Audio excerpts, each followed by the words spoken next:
Hey guys, and welcome to episode 2 of Thrive for Life TV. I have my little nice water. I find sometimes I do choke on my words a little bit, so I might have a couple of sips this time, might help break it up a little bit as well, because I do like to talk very fast, I noticed. Today, I'm going to be talking about making time for exercise and making it a non-negotiable. So, what do I mean by making something a non-negotiable?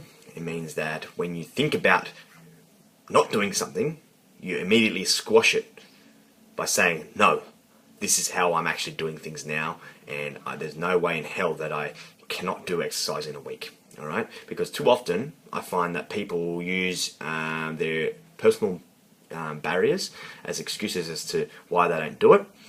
All right? And I'm not here to say that they aren't real excuses and that nothing is more important than yourself and blah blah blah blah, because believe it or not, outside of yourself there are other commitments and other focuses that do take our time and attention away from what we should be doing. Okay, so I'm not here to go on about that and be that big motivational speech as to you can do it and nothing else matters and it's all bullshit excuses and blah blah blah blah. It's not about that. It's actually about creating strategies as to how you can actually assess your situation or your current situation and make the right choices and make it work for you to get the exercise in, basically.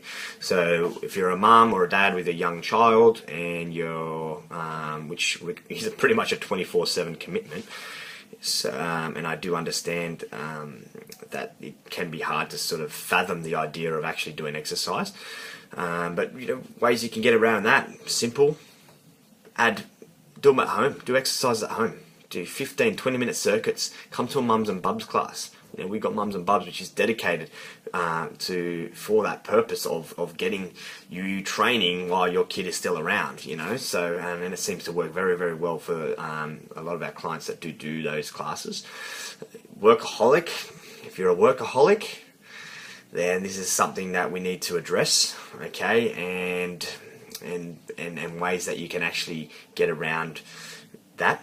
And I do know that there's some people that are in very high-end roles, whether they're running their own show or they're working for somebody, and their roles are quite full on, and then their workload is quite hectic. I mean, I'm not denying the fact that generally from that 9 to 5 that you might be full on, and then there's absolutely no chance that you can get exercise in. That's fine, but how about before work? What are you doing before work? Or how about skipping those Friday night drinks? Because I always find that no matter how busy someone can be, there's always Friday night drinks that comes into play, which I think, really, if you're that busy, all right, and you still have time to find room for Friday night drinks, I'm pretty sure we can find half an hour before work to get that exercise in. And even if you look at some of the most successful people in the world, the number one thing that they all do, which is all in common, is that they train. And they train in the mornings before anyone else is up. Because think about it, if you're so full on between the hours of when you start work to when you finish, right, and there's absolutely no way you can actually exercise, that's because generally that's when everyone else is working and everyone need to get things done, and that's I respect that. That's fine. But it's 5 o'clock, 6 o'clock in the morning. Like who's actually up, making calls and scheduling meetings and doing all that sort of stuff at that time in the morning? No one's doing that stuff.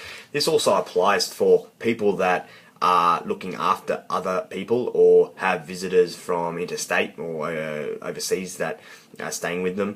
Sometimes you might need to fit your training in before the day is started or later on into the night, or simply incorporate those people into the fitness journey as well. I get a lot of people that that have family or friend that are staying over their place for a few weeks or a couple of months, and they bring them down to the gym, and they incorporate them into their fitness regime so that it works for them, and they also introduce their friend or relative to the training and get them going as well, which is a way to really make it work, so that when you are going out to dinners or to lunches or breakfasts or all that stuff, you're actually able to make better choices, because they're sort of understanding of the journey that you're going through and what your lifestyle is all about.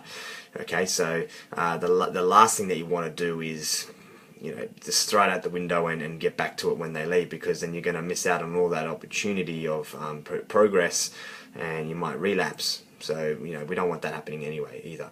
So I hope today has created clarity around how we can actually get training in, regardless of the circumstance that you do have in, and just have a good think about how you can do it, as opposed to why you can't do it.